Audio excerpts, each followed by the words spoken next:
Howdy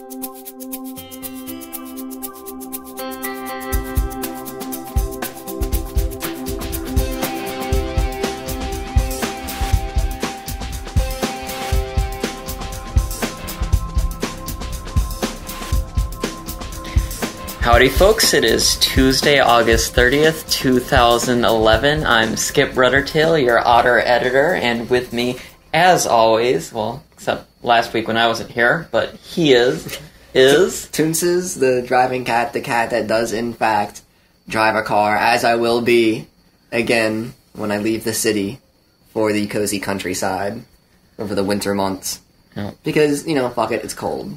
Yeah, it's a little bit of a weird episode, because, well, we're a day late posting, and this probably won't be posted until Tuesday, so it'll probably be 2 days late this week, and because it's been a little bit of a goofy week here in D.C., Toonces lives in D.C., I lived in Maryland between Baltimore and D.C., and yet we had an earthquake last week, which didn't do any damage in D.C., but it was very odd for those of us who aren't used to having earthquakes. Well, in classic DC fashion, we couldn't decide if we should be destroyed by an earthquake or if we should be destroyed by a hurricane, and in the end we got neither. Yeah, so we got the hurricane, and, Irene, so this is the hurricane episode. So we were going to record on Saturday evening, decided to hold off just in case. Wasn't bad, but there were a lot of trees and power lines down, so I'm glad we waited, as important as our podcast My power is. went out. Yeah. Thanks, Pepco.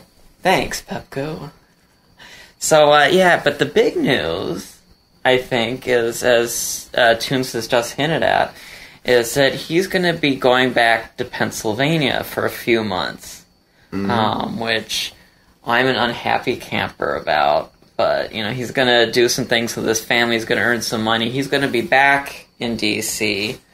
later on to, do some college, be back working in D.C., finish some college, I should say, because he's already got some. Whatever.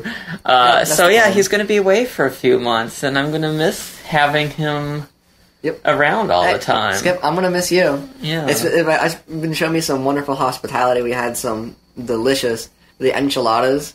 Yeah. Yeah. Yeah, like you were pondering as if I said it wrong or something. No. I'm sorry. We had some wonderful enchiladas, and I say like it's some crazy cuisine for me. Yeah. I don't even remember. I couldn't recognize the name on the menu at the restaurant or something like that. That's what it's like for me at this point. Go. Yes, Bun cooked enchiladas for our dinner. So because he's awesome, even though he puts on his headphones during the podcast. So.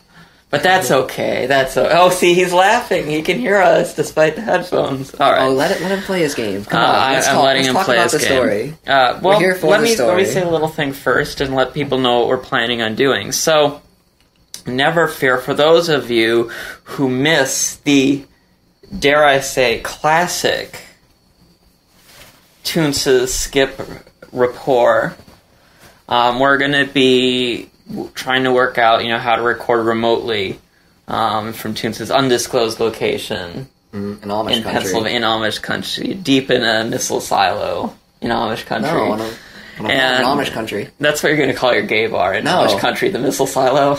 No, the cornfield. The what? The cornfield. Oh, the cornfield. I don't know. I like the missile silo. But we're going to, set up some Skype recording and, try a couple things. So we're going to do our best at sound quality, maybe a little wonky next time. We're going to figure it out and get something good, I think, for everybody. But we will have our normally scheduled podcasts. We have a new story coming up next week, and we'll be discussing this in 2 weeks and doing this, remote podcasting deal. And Toons has said he would be coming down to visit us sometime, so he will have a car to drive, so he actually will be a driving cat. No public transit in Amish country, so I will have to be, once again, a driving cat. But, only for so long. So that'll be cool. So he will be back visiting, and we'll just make sure that those visits coincide with an episode, right? For sure. Right. Don't necessarily have to. So, on to important matters, though. Yes. You thought that Sparf and I were a little harsh on the story last time. on Alpha's story. I did. I'd like to give just, I don't know, a short 5-minute, maybe not even that long. For one thing, it's not our fault we didn't like it. You're interrupting come on. again. Well, you were talking for like 5 minutes. Talking for 5 minutes, Skip. You relax. I'm teasing. It's not our fault we didn't like it, okay? I'm sorry. And like we said, Alpha is still a great writer. Now you're saying you didn't like it. That's what I said last time. I don't know if you said that last time. No, for sure. You may have gone a little further this time. But what I'm saying is, what we said last time was this story didn't work for us, but we know Alfleur is a good writer, and we'd like to have him back on the show again, and we'd love to have another story from Alfleur. But you still thought we were a little aggressive, but you were. I thought, well, there are a couple things I wanted to talk about the story, because it's a little interesting. So let me lay out a little of what happened here. So this podcast was kind of fraught with various issues, some of which you alluded to last week, but one of which I wanted to mention because I thought it was interesting in that it didn't even occur to me as being an issue. And that was originally you'd asked another friend who, we're not going to name right now, but to do the podcast with you. And he called you up, like the day you were going to do it, right, and said, I won't do this story. And then you called me up and said, we can't do this story. And I went, what? Because I was on vacation and freaking out. But anyway, that's neither here. I still brought you back something. So, I love you. That's what things mean love, right? Yeah, but I shock you because I care. So I didn't understand what was even going on. I didn't understand what the deal was. And what this guy said was, I can't do it because it's a cub story, because he's underage. And I was just dumbfounded, honestly, I gotta say. I mean, it was like, he's a junior in high school. That means he's like 17. Right. 16 or 17. Juniors in high school are gonna be doing other juniors, and, they're gonna be having sex. In most cases, I think. And so it's not like I would not call that a cub story, and that they're not like 10 and 11 or like 6 years old or anything. They're people that in our society, in the U.S., are quite often expected to be sexually active by that age. Right. So I didn't see that as crossing that line. And in, most states in the U.S., that is the age of consent. Is 16 or 17. So I thought that was interesting that threw him. And you did talk about that a little bit, but I wanted to share my reaction was that didn't even occur to me as being an issue in this story. So that was interesting that someone to me picked up on this and was upset enough by it to not want to do it. And I respect that's fine. That's cool, and we'll have them on for another story. Some people just have certain boundaries. Yeah, absolutely. Perhaps 18 is a boundary. That absolutely. And so I'd be interested to see, what other folks thought. But I think listening to your comments, you and Sparf, who, once again we'll have to have on again because that was great. Listening to your comments, I think it was interesting that in some ways, commenter on our webpage that kind of said, haven't you guys heard of magic? Chill out, in terms of searching for the realism. I mean, you did talk a little bit about magic in your discussion, but most of your discussion was focused on, is this guy real? I don't get if he's real or not. I don't get why he can see him and somebody else can't. Okay, but you know what it was absent of? It was absent entirely of mysticism. There's no, I found the secret amulet under my bed and now all of a sudden he's real. There was no... Why do you need that? Why? Because why not have a little window dressing on it at least? If you're going to ask me to make the leap of faith that this person is coming for a real thought to Realsy's life from the book, at least throw me a bone here. But we don't know that. Give us a magical phrase that does it. That is a little bit left open. We don't know for sure whether it's left open is a nice way of putting it. But I kind of like that. I mean, here's the thing. Like, I saw, again, and we've done several of these, and you actually did, Sparf, to his credit, did mention an occurrence at Owl Creek Bridge, and I was excited about that because not only is it a short story, but it was also a Twilight Zone episode.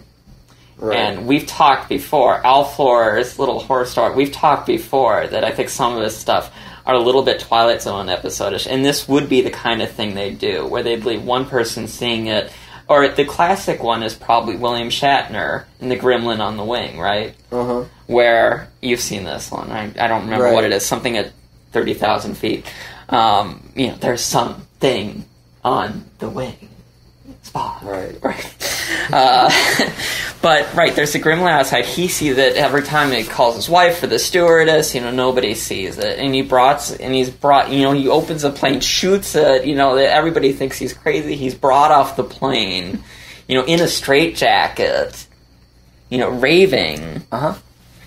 And then the very last shot of the episode is showing that part of the metal engine cowling has been deformed and bent off. But that's the only, and it's this very kind of little right at the end, but that's the only evidence you have that this is real. But it's that kind of open thing. And so, I don't know, for me, and maybe it's because I'm an anthropologist, and anthropologists don't like concrete answers, that worked for me. That was okay. So I was kind of with that commentator who said, it's magic, don't sweat that part so much. The other thing I'd say is that our lion in this story, who he sees, is why this is there, why it's sex, is because the story's metaphorical. Right. In that his... And you could say what you will about, it's kind of cheesy and how could somebody be cured from cancer. Well, as Sparf said, that does happen sometimes. But that, one of the things kind of maybe holding him back from fighting, and I'm not saying holding him back from getting better, but at least from fighting to get better, from having the will to live, right, which is important, is that he is afraid of what his parents do. He is afraid of his sexuality. That's why he has sex. Because, also he's 17. Right. That's the thing. He's a high schooler. He's discovering who he is as a person and as a sexual person. And that's what he's hung up on. That's the thing holding him back. Right. From growing up or from getting better or whatever. And so that's why it's there. That's why there's sex there. Partially it's a metaphor for what's... the line is a metaphor for what's holding him back and who he has to be and who he can be. Right. So I don't know. It's interesting. It's interesting what I got out of it and what you guys got out of it. But I wanted to say those few kind of my takes on it and why I, wanted to do this story. Right. So, but I can see. I think some of the. No, I don't want to say a lot of the criticisms, and I understand where you guys are coming from with the criticisms you had, but I wanted to kind of interject a counter viewpoint.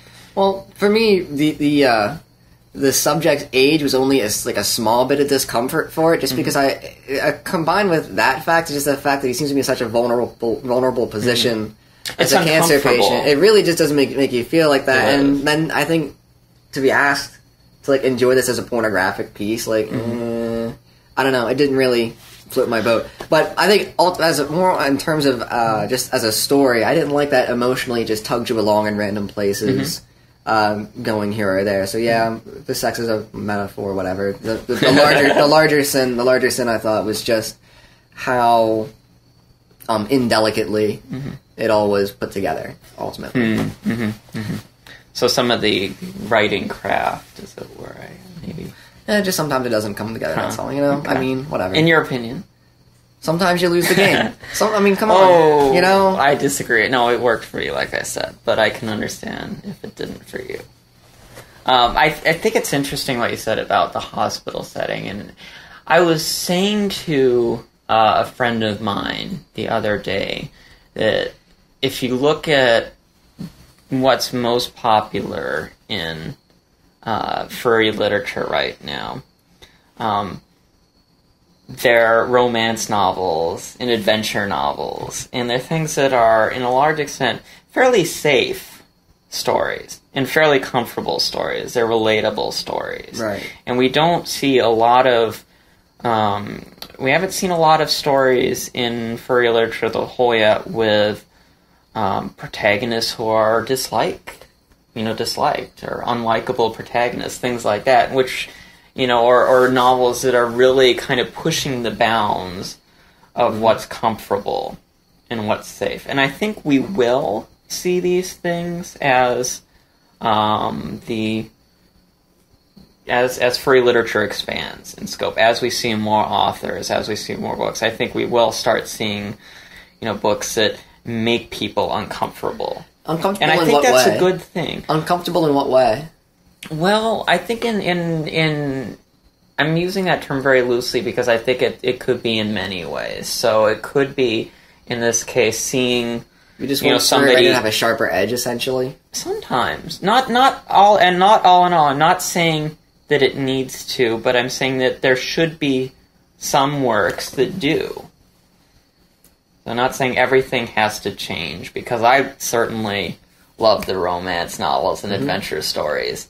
But I'm saying it's good, if there is, if there are books along that, challenge people's perceptions of the world, or make them think in ways that maybe they're not comfortable thinking. This sounds like something that writing should do generally, but do you think, are there any reason why furry writing would be particularly suited to this? I think partially it's something we've talked about in the past in terms of science fiction, in that it can be a way to talk about things in our world that are problematic and upset people. So, right off the bat, I'd say, issues of racism, for instance. One thing that has been broached, obviously, is issues of sexuality. Which for a lot of parts of society is still a very uncomfortable issue. I'm kind of maybe unfairly leaving that out of the discussion because it isn't, I don't think, furry. These things are easier to express because they're easier to express this veil of because animism? There is a distance, right? Exactly.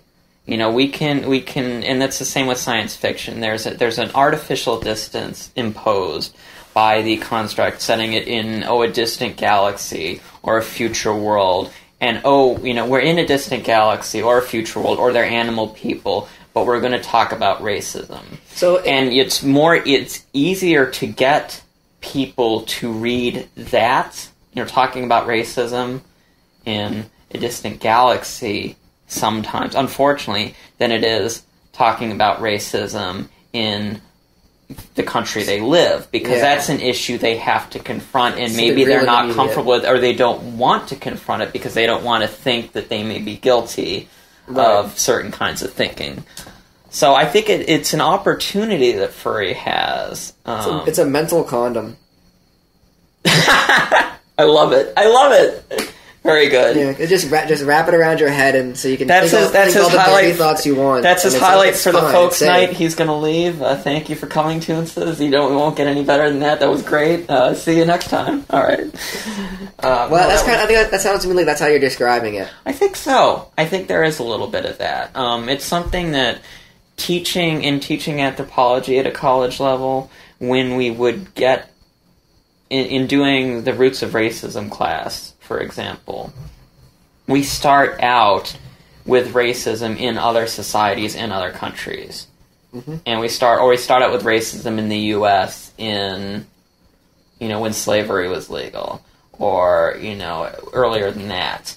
And we work, or we'll, go up to the 60s. It isn't until halfway through the semester that we talk about the structural ways that racism impacts our present-day society in the U.S. Right. Because people aren't... If you start off with that, even at a college level, some people in the class are just going to shut down because they don't want to believe it, and so they choose not to. And you have to kind of lay out this groundwork in that case of, here's evidence, here's what's been going on, and then by the time you get to what's happening now, it all makes sense with, the historical and other data you've learned.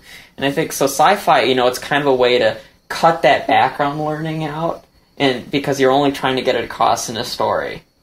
Right. So you can kind of bypass this, and then, hopefully, there's a connection made. So it can be really badly done. There was that, classic Star Trek episode where the people had black faces on one side and white faces on the other, and the guys they were fighting had them switched around, and that was kind of dorky. But, if it's done well, I think it can make people introspective and make people think. It's just a naturally potent place to put any kind of social commentary. I'd say sci-fi traditionally has had more of a social commentary bent than fantasy. Fantasy is interesting because it's almost the opposite. And there was That's interesting because we're talking about fantasy today. We are. No, this is sci-fi. This is sci-fi. Yeah. It just seems like a fantasy to me the way they're describing it. Okay, well, we could talk about that, because often the difference is fuzzy. But there was a neat observation from Ann Lackey, who's one of the editors of Podcastle, which is a great fantasy podcast, was observing that why is it that in all our fantasy stories they're all monarchies, and everyone is sitting there. They're overthrowing the monarchy or trying to set up their own family to be the next monarch. And, what the hell, why aren't the good guys, why are the good guys working for another monarch or something, or trying to set up another monarch? And so in this weird way, I think she's saying in a lot of social ways, a lot of fantasy is kind of this weird, archaic, undemocratic model. Do you think that's because fantasy is supposed to necessarily reflect the past, and that's what our past is? But it isn't. So maybe that's we're a the funny thing, because it isn't. What about, Athens as, which was a flawed democracy, but still more democratic, if you were white and male, as citizen and male, but, there's democracy. Or the Roman Republic with all its flaws. So there are other kinds of, or a lot of the, hunter-gatherer groups which have no hierarchy. So there are, pre-industrial models that are non-monarchical, non-chieftain hierarchies.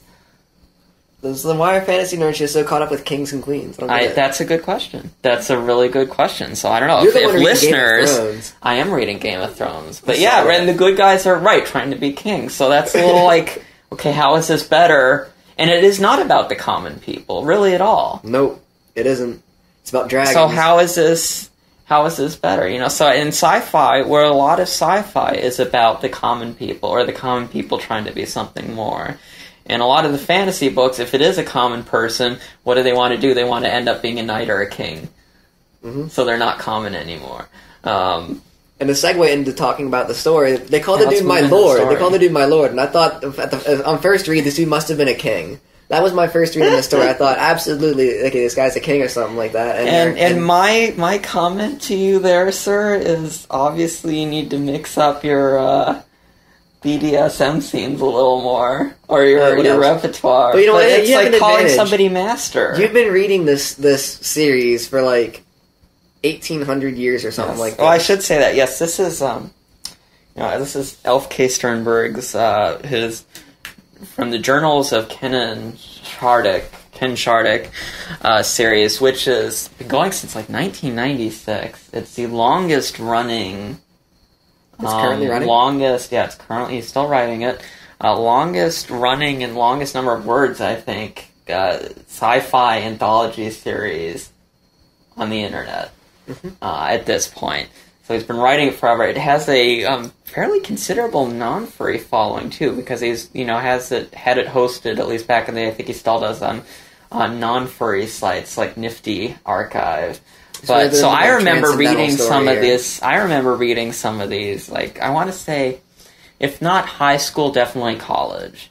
So I've been reading these for a long time. So we're talking like 2000 or something since I've been reading these. And this particular one was singled out because, and I don't know offhand when this story was written, but it was kind of one of my favorites.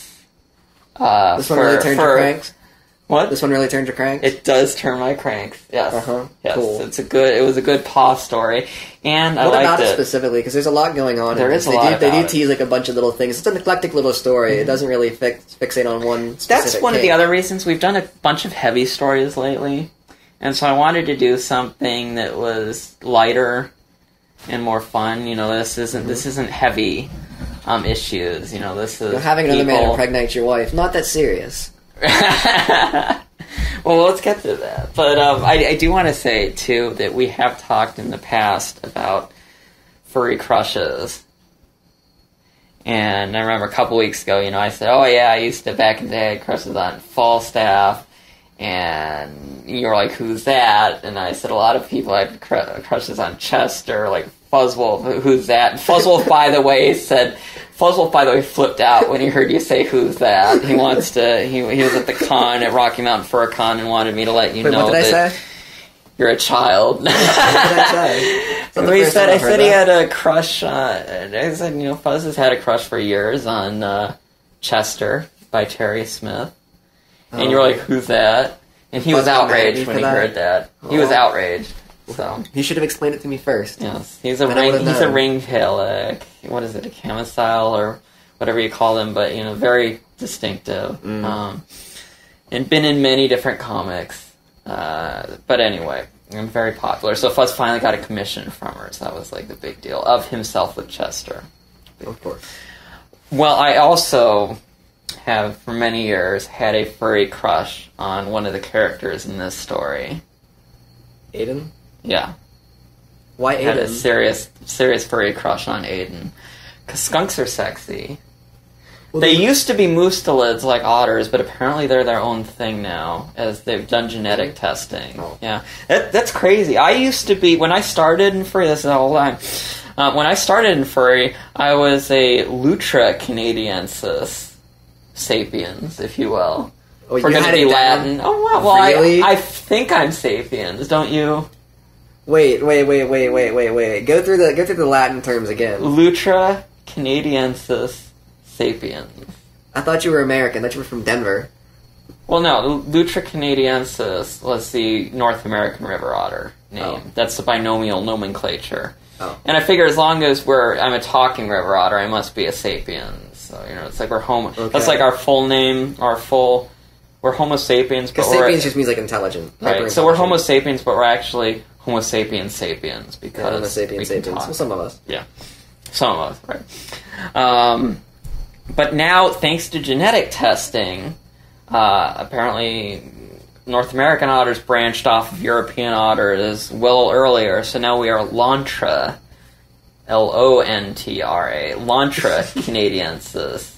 But also genetic testing revealed that skunks were mephits, now they're more distantly related, so they're their own thing. So they're, you know, still kind of, they're otter kin, but they're not as close otter kin. But anyway, so like skunks, like persona Aaden, evolution. And as you wrote in your notes, Aaden has a big donger. Yeah, I think that's the exact phrase I used. Yes. So let's just say, you know, I like thinking about Aaden, doing things to Aaden, similar to what Ken does to Aaden in this story. So there you go. So you imagine yourself in Ken's place in this story? No, I wouldn't. I wouldn't be so bold or rude. Oh, come on now. For reals. So I don't know. I've been talking so much so far. Why don't you... Like you said, it's one of the more BDSM stories we've covered in this. And which I wanted to do, because we hadn't done that, and they're fun. It got started off with tickling. Is tickling, that's something that's always been... I don't get that, though, the tickling, because my first response to being tickled is actually absolute panic. Yeah. And I think that's already the weird response to it to have.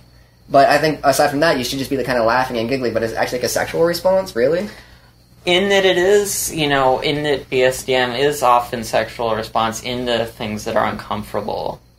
Huh. Or upsetting. I mean, if you're doing in the S&M part, you are, you know, hurting someone to, you know, provoke a sexual, to provoke an endorphin rush. Right. So tickling is the same thing, essentially. So yeah, I mean, it can kind of, you know, there is a such thing as tickle torture, and you can, you know, lump that in. There are people into that. I mean, if you go on, my friend. Dr. C, who is a doctor, but also does passion parties, which are sort of Tupperware parties with sex toys. Oh, dear. And she does this, all these women, like, she goes to their houses with her thing of sex toys and shows them off, and Yeah, but, if you look through a catalog, there are all sorts of, like, feather things and ticklers, so it's fairly common. It was, they kept saying I love you, that's what it was. Ah. I think, okay, here's the deal, is, I like BDSM a lot, but I think that there are different flavors of BDSM that people like, and I think that people can be very particular about the flavor of BDSM they're into, more so than they are about the different spheres that they fall into. So two people might both be into feet, two people might both be into spanking, they might both be into being tied up, but they have totally different, I think, maybe structures, a way of viewing these things in their head, the different pathways that make them pleasurable to them. And I think what maybe took this one down the wrong path for me was it just seemed so very particular and ordered and safe and intimate, and I think that's embodied in how much they were saying, I love you. I love you. I love you. And see, what I would add to this, I don't want to. The thing is, no. But I want to just preempt this by saying, I don't. It seems like a weird critique to make because this is, like you said, a serial, and of course, these characters have very deep relationships for each other that get developed. These characters are, in fact, married. Yeah, they're married, but I love you. I love you. Between even married characters, it didn't see it. To me, it just seems a weird way to mix into BDSM. Me, that seemed particularly genuine. And maybe that's just because, I've been with Bun... It seems genuine, that's not what I'm saying. It seemed genuine for me, I guess, because I've been with, Bun for 13 years or whatever.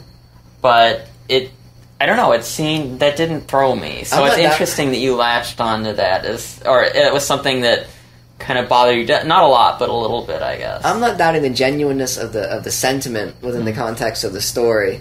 I'm saying when it comes to BDSM, love isn't really the expression that I think a lot of people are going for. But I think it can be if these characters like this are married. I mean, that's one thing that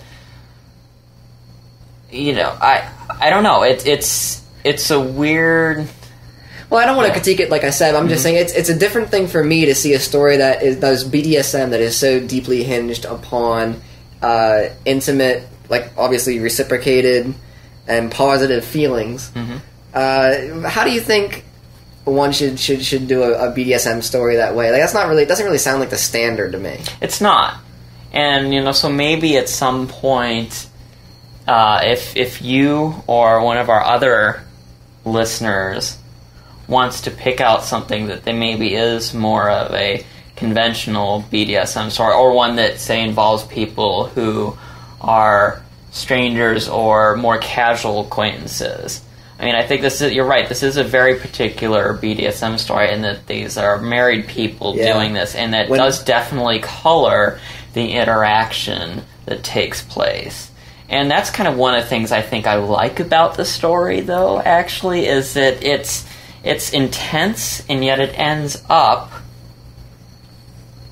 going to the shower together and going to the bed together, and this kind of interlude of intenseness that ends up with kind of a return to, I don't know, domestic normalcy or something, which I kind of like, or I kind of thought was neat, because I haven't seen that in a lot of stories, and we don't see a lot of stories, I think, either involving couples that have been married a long time. Like, if we either see people who aren't married, are meeting up in porn stories, or, maybe we'll see newlyweds, that's a big trope. But we don't often see porn stories in people that have been married a long time, which is kind of interesting, too. And I think that's what makes this a little bit of an unusual porn story, but I feel like Elf captured those feelings very well for me. For sure. I mean, it's very well written.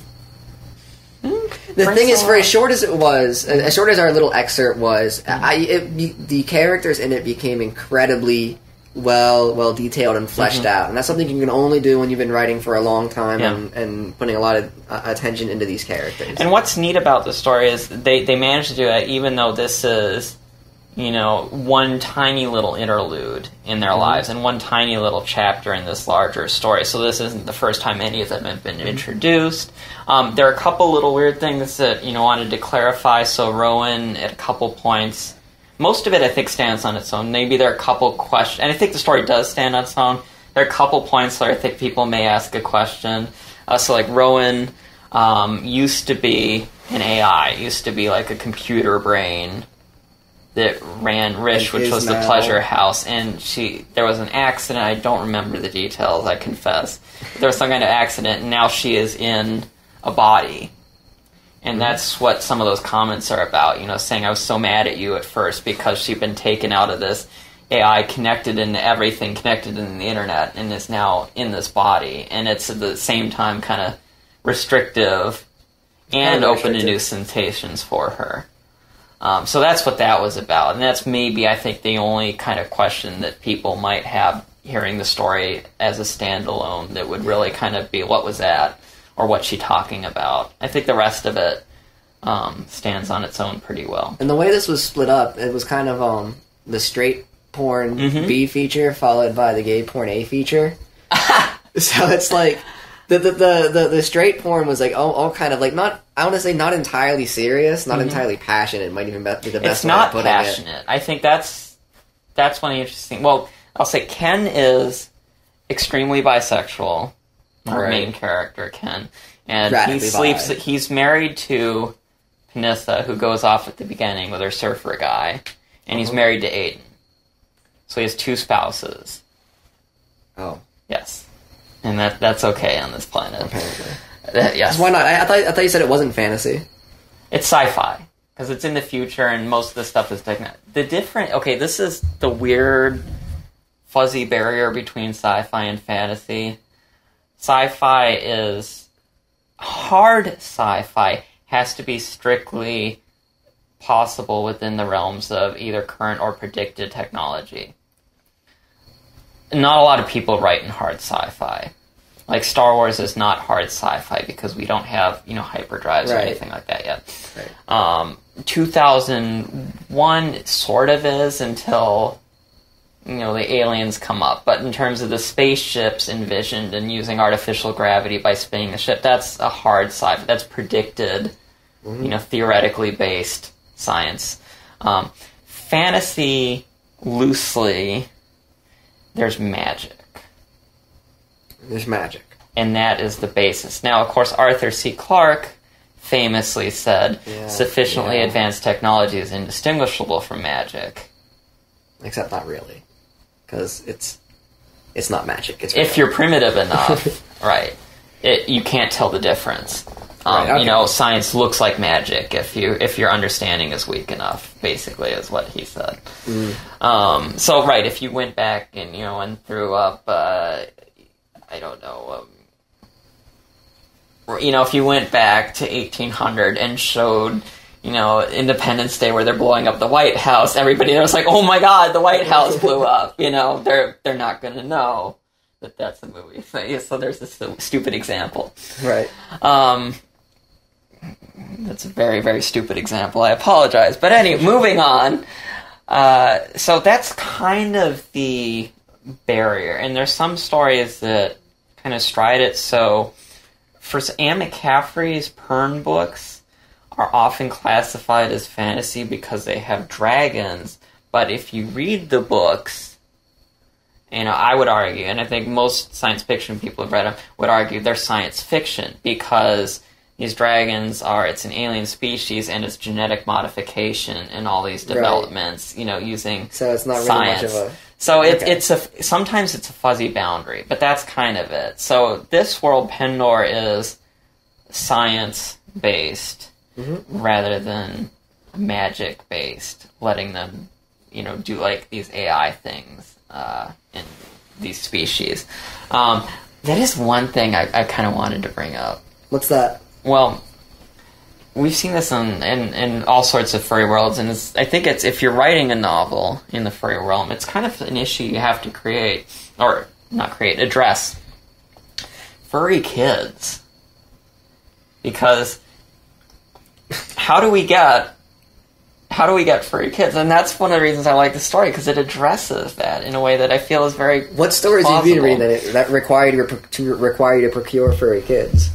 Well, okay, fair enough. No, but I mean, seriously, if you look at most stories, they either don't address the issue, or they'll say have their two protagonists, like, a wolf will fall in love with a fox. Whether it's a guy wolf and a girl fox, right. or a guy fox and a girl fox, but they'll fall in love and, whatever, and that'll happen, and there'll be other events, but the issue won't necessarily be that he's a wolf and she's a fox. And then when it comes to children, that issue usually isn't brought up. Or you'll see in comics, like, some of the kids will be foxes and some of them will be wolves. Yeah, or all the girls will be foxes and all the boys will be wolves. That's the kind of Disney approach, maybe. That's supposed to be my Lady and the preferred one. Tramp, Yeah, I think, cute. did that, yeah. So that is that, kind of how are these species interbreeding? Or sometimes really... This what is a would be pressing concern for you when you're reading fairy stories? Don't you wonder about that? No. I know you Not don't the ever least sit bit. there when you're reading stories and go like, huh? Nope. No? Nope. Well, I do. I think it might be. It's fun to construct a reason around it. I mean, especially if it plays some kind of role in the story, it might make some kind of interesting, device. Mm-hmm. But aside from that, I just the one don't other like to think person about it. I saw, I think, handling this issue in a kind of more realistic way was Scout, who used to write way back in the day as well. But his main character, was a mutt. And most of the people in his world were mutts, because they could interbreed. Mm-hmm. You had a few people who were generally kind of the patrician classes, as it were, who were purebred and kind of made a point of, we're still purebred foxes. Right. But they were only a narrow segment of people, and they were like, these very rich, kind of snooty, out of touch with it people, whereas everybody else had been interbreeding forever, and were all mutts to various degrees. Which I think would happen in any kind of, big furry world where people are thrown together along. And if they couldn't interbreed, then I think what happens in this story is kind of a logical... So in this story, there's a logical way to approach it. Yeah, they can't interbreed. But they might be close enough to mate, like, donkeys. Their parts are compatible. Right. And that's actually explained in this overall story as well, and I won't get into all the background of that, but that kind of is explained. But, so Aaden and Rowan are skunks, Ken's a human, and this is a Tyndall, which is a sort of alien. So, a skunk, they can bump and grind, but they can't have babies. A skunk and, say, an otter in this world, or a skunk and a human in this world. He has to be a skunk and a skunk. And so what do couples do? Where the one couple is, the guy is a human and the cuckolding fetish. They, what? They indulge the cuckolding They fetish. indulge in the cuckolding fetish. But it's all consensual. But it's like, right, so, if we want to have a Still the kid, same thing. how does a couple of two different species have a kid? Well, they get a friend, or they get a donor. Yeah. To help them with the kids. Sounds So like a I very kind of real, like pragmatic that. Solution. I think it was, and that's kind of one of the things that also appeals to me about it. But it Nothing does gets me go harder than back to this. pragmatism. It does go back to this. This is a story about, at its heart, about this married threesome, I guess, in their life. Their lives together and the things they do. So it is a different kind of porn story in that it's about these people who have been together. Aaden comes in late. He actually gets married to Aaden later, but it is about these people who are, living their lives together long term. With two other as a bitches married who aren't group. mentioned in the story. With two other bitches that aren't really mentioned in the story.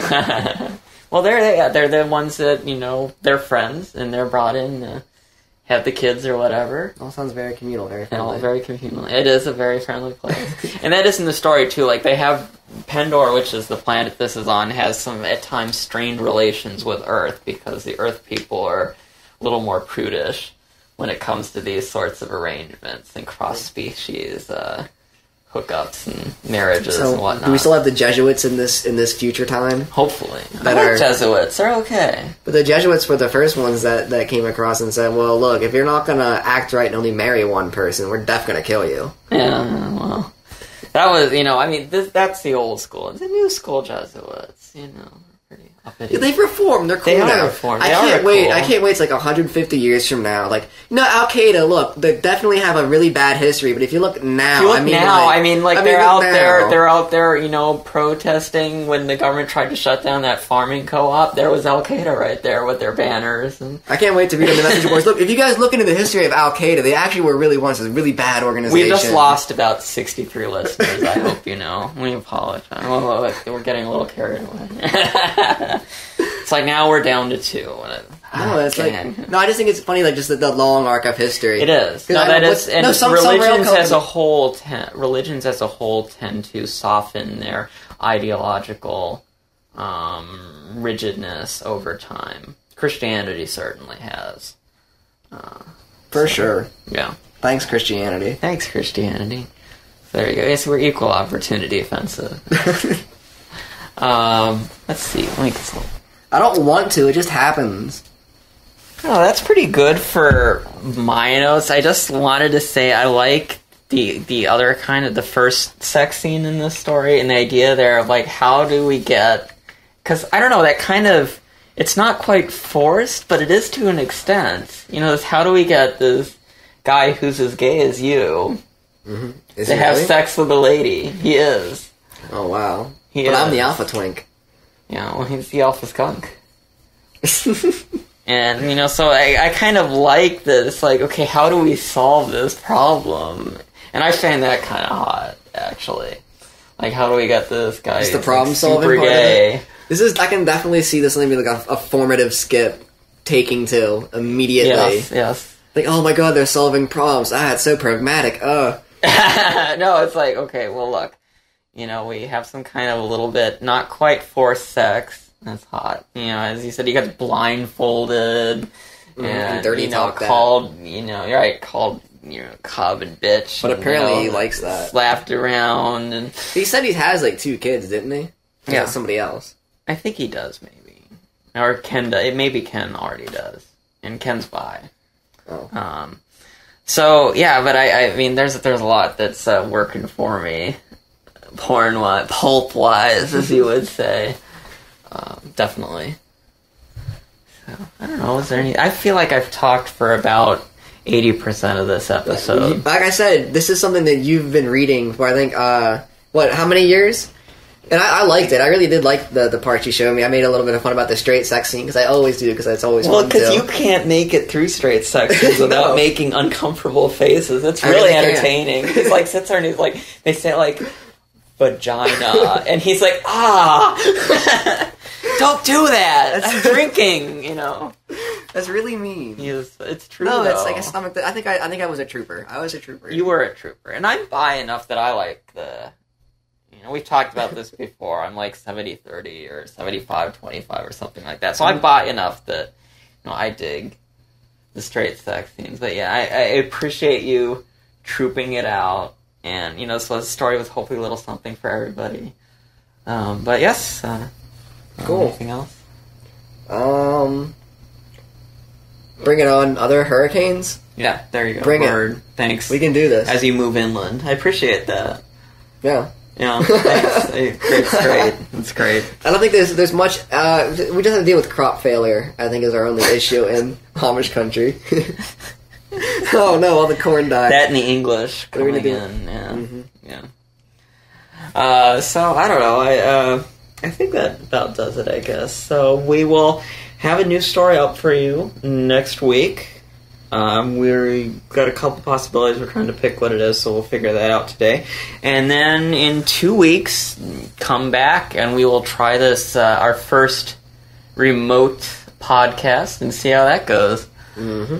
So. Should be good times. And then we'll have to get Toonces back as often as possible, now that he has a car to come visit for the weekend and record with us. Reclaim my title as Driving Cat. Exactly. The cat boldly won. Yes. Toonces, the driving cat, the cat who could drive a car. He drives around all over the town. Toonces, the driving cat. I'm not putting... See, he's trying... Now he's singing... Now he's got it on He told me he put the Bright Eyes lyrics on the thing, but no, I like the Toonces song better. Yeah. In case you guys missed a couple weeks, I won't say which one it was, but at the end of the episode... Or at one point while we were recording, I got up to grab some coffee. I did it. I'll tell him about it. He put my lyrics at the end of the show, and it's like, I don't know why. I'd rather have Toonces the Driving Cat. It makes more sense. It's an Easter egg. Yeah. Okay. So yeah, at the end of one of the episodes, there's an Easter egg. That's good. And you can hear Spence. But no, he was yelling at me. And you can hear Toonces singing. He was yelling at me because he says, "You never listen to the podcast. I'm here when I do it. I mean, what do I need to listen to it for?" That's true. Like, study? Like, I better do better next time. It's like, dear myself, stop sucking so bad. Yeah, like, what am I... Except when I'm supposed to. Yeah. Love Toonces. Like, notes to myself for a future podcast. You're your own hardest critic. No, I'm not. I do not care at all. I could be the worst at this, and I would not be the least bit, moved to get better. Well, next time, maybe we'll go with one of the stories you pick, and then you can talk most of the time next time. Mm-hmm. So then I'll feel better about myself. Yeah. Well, Skip, like I said, thanks for Well, you're welcome. You're welcome. No, I love it. I would encourage everyone to read them. We have the link up on the website, as always. Mm-hmm. And there are, good Lord, what did he say? I mean, it's, a couple 100,000 words or something, I think now, and chapters and chapters and chapters. So, go crazy. And yeah, read all the Aaden stories, because he's hot. For sure. Skunks are the best. Skunks are my favorite. Skunks are pretty hot, yeah. Alright, so thank you, folks, and we will see you next time. Ciao.